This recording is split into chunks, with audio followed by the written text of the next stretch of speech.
तो अगर आप सर्दियों में कहीं घूमने जाने वाले हैं, ट्रैवल प्लान कर रहे हैं, तो उससे पहले आपको जन्नत की ताज़ा तस्वीरें देख लेनी चाहिए। दरअसल पिछले 2 से 3 दिनों से ठंड का एहसास बढ़ गया है। दिल्ली एनसीआर में पॉल्यूशन लोगों को परेशान कर रहा है और ऐसे में लोग जम्मू कश्मीर की तरफ खूब आकर्षित हो रहे हैं। इस वक्त कश्मीर में ऐसा नज़ारा है कि पेंटिंग्स और सीनरीज में भी ऐसा नज़ारा आपको नहीं दिखेगा। देखिए तस्वीरें।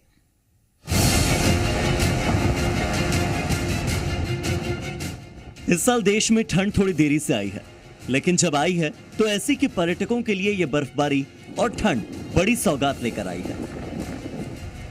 जम्मू कश्मीर के कई इलाकों में इतनी बर्फबारी हो रही है कि जन्नत पूरी सफेद हो चुकी है। बर्फ पड़ने से पर्यटन कारोबारियों के चेहरे खिल गए हैं।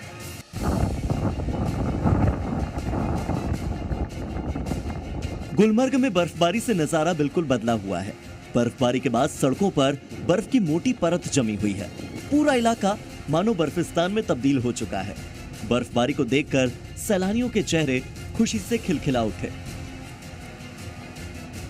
ये नजारा है सोनमर्ग का, जहां तापमान माइनस में चल रहा है और बर्फ इतनी गिरी है कि श्रीनगर को जोड़ने वाला रास्ता बंद है।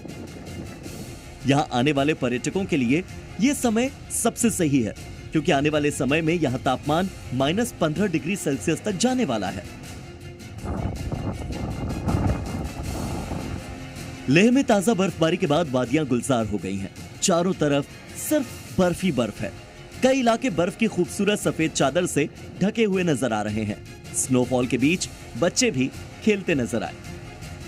लेह में स्नोफॉल के बाद नजारा शानदार है। बर्फबारी के बाद मौसम सुहावना हो चला है।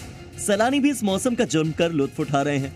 तस्वीरें ऐसी हैं कि जमीन से लेकर आसमान तक आपकी नजर जहां तक जा सकती है, सिर्फ सफेद रंग ही दिखाई देता है।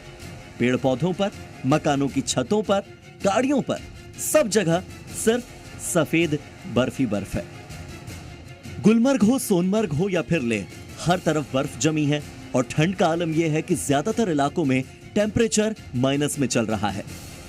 को मजा आ गया सर। मैं राजस्थान से आया हूँ और हमारे पास हमें मजा एंजॉयमेंट करने के लिए हम कश्मीर, कुल्लू मनाली इधर ही जाते हैं, बट हम कश्मीर आए और हमें ऐसा लगा वास्तव में मजा आ गया, जन्नत है कश्मीर। हम एक्चुअली कल गए थे वहाँ पर हमें तब मिली नहीं स्नोफॉल। हम वापस आ गए थे, तब वहाँ पे बारिश हुई और अभी यहाँ पे बारिश हो गई है चालू। हम वेट कर रहे हैं कि स्नोफॉल भी मिल जाए हमें, अगर पॉसिबिलिटी रही तो। बढ़िया मौसम है, बहुत ही अच्छा नज़ारा दिख रहा है इस समय श्रीनगर का। और अभी हम लोग बोट राइड करके आए हैं और ऐसा लग रहा है कि हम जन्नत में आ गए हैं। जम्मू कश्मीर के बांदीपुरा जिले में इस वक्त कई टूरिस्ट पहुंचे हुए हैं।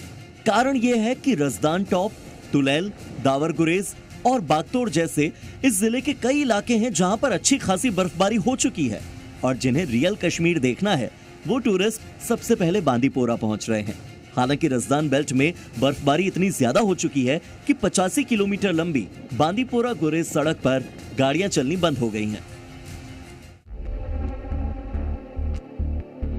दरअसल जम्मू कश्मीर में चिल्लई कला की शुरुआत हो चुकी है। चिल्लई कला कश्मीर की सर्दियों के सबसे ठंडे 40 दिनों का वक्त होता है। देखिए कैसे ताजा बर्फबारी ने बडगाम के दूध पथरी को एक शानदार नजारे में बदल दिया है।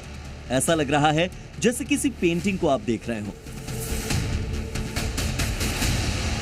हरे भरे घास के मैदान हो, चीड़ के जंगल हो या फिर पहाड़ी ढलाने, सब एकदम सफेद हो गई है दूध की तरह। मौसम ने दूध पथरी को बेमिसाल कुदरती खूबसूरती से सराबोर कर दिया है। ऑलरेडी प्रेडिक्शन आई है मेट्रोलॉजी डिपार्टमेंट की तरफ से कि आने वाले कुछ दिनों में हेवी स्नोफॉल होने वाली है, चाहे नॉर्थ कश्मीर हो या शहर के बहुत सारे ऐसे इलाके हों जहाँ पे विंटरफॉल होने वाले, स्नोफॉल होने वाला है। तो उससे एक चीज़ ये होगी, जो टेम्परेचर है उसमें काफ़ी गिरावट होगी। ये मनमोहक नज़ारा भी जन्नत का है, जम्मू कश्मीर के कुपवाड़ा का। ये वीडियो इतना फोटोजेनिक है कि जो दर्शक इस वक्त जी न्यूज देख रहे हैं वो खुद को कश्मीर की माचल घाटी में जाने से रोक नहीं पाएंगे। अब जरा करगिल की तस्वीर भी देख लीजिए। करगिल में बर्फबारी अभी हल्की हल्की ही शुरू हुई है। यहाँ भारी गाड़ियों का जाना अभी से बंद हो चुका है। सभी ड्राइवर्स को एंटी स्किड चेन का इस्तेमाल करने की सलाह दी गई है